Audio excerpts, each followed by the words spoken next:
Okay.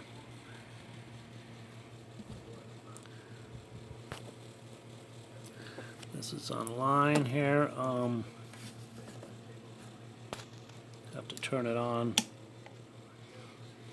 As soon as it plugs in, it will read line voltage.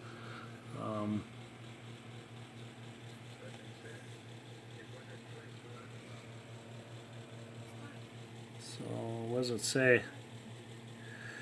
116 volts. It's more than that. Usually when I read it, it reads 125 volts with my meter, so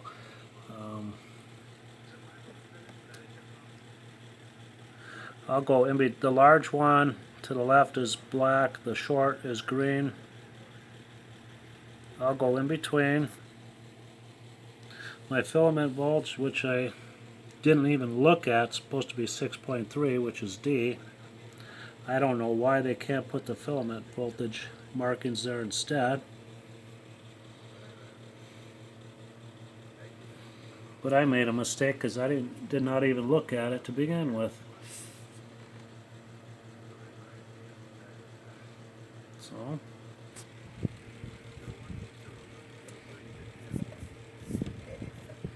try to block the sunlight out somehow. The filaments look awfully bright all the time. They really, I don't know. They're bright, I guess, somewhat. Okay. So let's see. This is supposed to be counterclockwise. This is one of those potentiometers that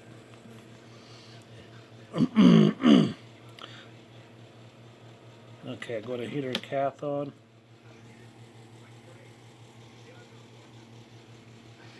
Get her in focus. So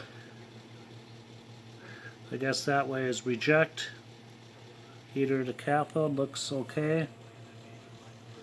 Go to grid 1.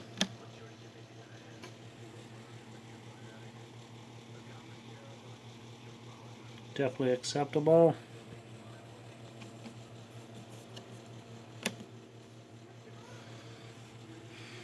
This is cutoff adjust, so according to my instructions I'm supposed to put it up to meter readings. So this is one of the potentiometers. You turn and turn and turn. I think it's a 3 meg resistor, and it adjusts from, I think, 12 volts to 400 volts. I had to replace that transistor in it because the deflection was, when I would put it on for grid, what is it called, cutoff, it would ping, come this way. So I knew there was something definitely wrong. It was always below this notch here. But according to instructions, raise it to I used to look through a phone and doing things. So there you go. I guess that means cutoff is good. Now we move on to quality. I would call that like in the yellow questionable area, like tube testers have, but I suppose picture tubes are different. These resistors are my calibrating resistors. I'm supposed to have 250K at 1 watt. So I got what? 2, 4, 5, 47Ks and 1 22K.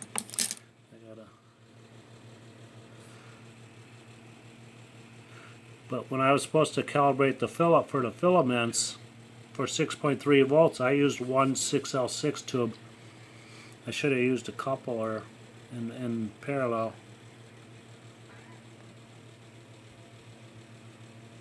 So that could be a reason why I look a little bright here.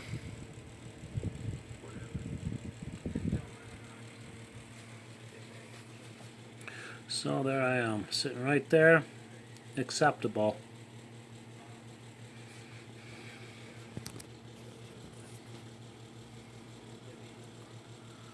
Our local TV repair parts was gone many years ago. So anyways, here's what we got going. This tube I never checked. I forgot to pull it out for some reason. This one tested good. This one back here is the 6GH8A automatic gain control and sound takeoff. One side was crappy. It would have shorts. It'd come and go. This one here, 17BF11. So how's that sound takeoff? I don't know. Yeah, I think it is still. Something to do with the sound. Okay, this one here, video output and synchronizing. This is a 8JV8. This is a 15. I can't remember it. I'm not familiar with it. 15 FR8 or something like that. To me, it's similar to a 17JZ8, I think. Yeah. And this, I don't remember what they are. They're the same substitute as for a 4EH7 and a 4EJ7. I don't know what those numbers were, but I'm pretty sure they cross out. And this one here, 8FQ7, evidence there. 8FQ7, yeah. I'm familiar with that from the 70s. Beautiful size vertical output transformer.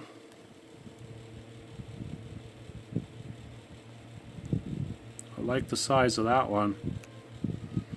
They didn't have wimpy going on anyways for that one. But now you look at the audio output, wimpy. But if worse comes to worse, you could replace that. There's a lot of room in here. There's the filter. I have to put a jumper across there. I put from here to ground, I put a 330 microfarad, and it cleans up that picture, that hum bar that travels vertically or lays over what horizontally floats, keeps floating up. So if I put it from here to ground, it cleans it up. If I put it on, orange was the first one from the rectifier. The rectifier, where the hell was that? Right here. The first one is orange wire right here, and that travels over to here. And when I put that 320 microfarad on there, it didn't clean it up at all. But when I put it on this tab here, this red wire goes right to the filter, so it cleaned it up a lot. Width, cheesy width, huh? Cheesy, no potentiometer. Cheesy, I don't know. Deflection coils look decently made. Horizontal 38 HE7. Chassis mounted. Fender tough. PV tough, if you like guitar amplifiers. I have two Fender silver face amplifiers. I used to have a brown face many years ago, and I made a mistake of selling that. I never had a black face one, but I got a Champ that's a silver face and a PA100 that's a silver face.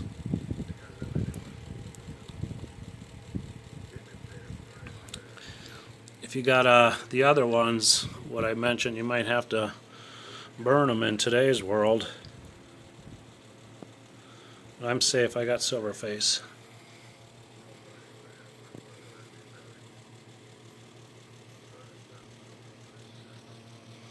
So I'm on 10 minutes here. Today is the 7th month of 18 and 2020. I got all those.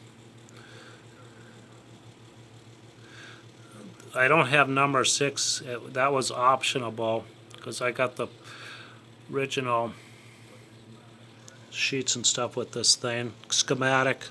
Gratefully they have the schematic so I could replace that transistor in there. Otherwise it would be no good to me. But I got to go through the calibration again and make sure. I would like that to be there.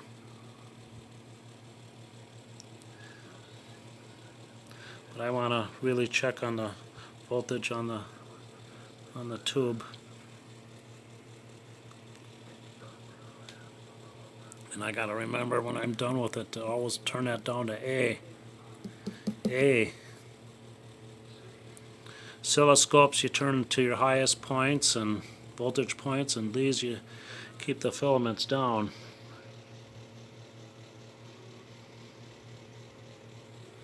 This stuff, when I was calibrating, even this was, I only had, like, I don't know what I tested it on, 250 volts or 350 volts, I don't know, but it looked okay. This, I'm not ever going to monkey with that because I don't know what the high voltage probe is. I mean, if I get a Fender silver face apart, the plate voltage on those are about 475 volts when they're operating. They can go up to 525 volts when they're on standby, so I could play with that with this and see what happens. But other than that, I'm not going near any 50,000 volts. No way. No way. I know that's a trick. I know that. So whatever.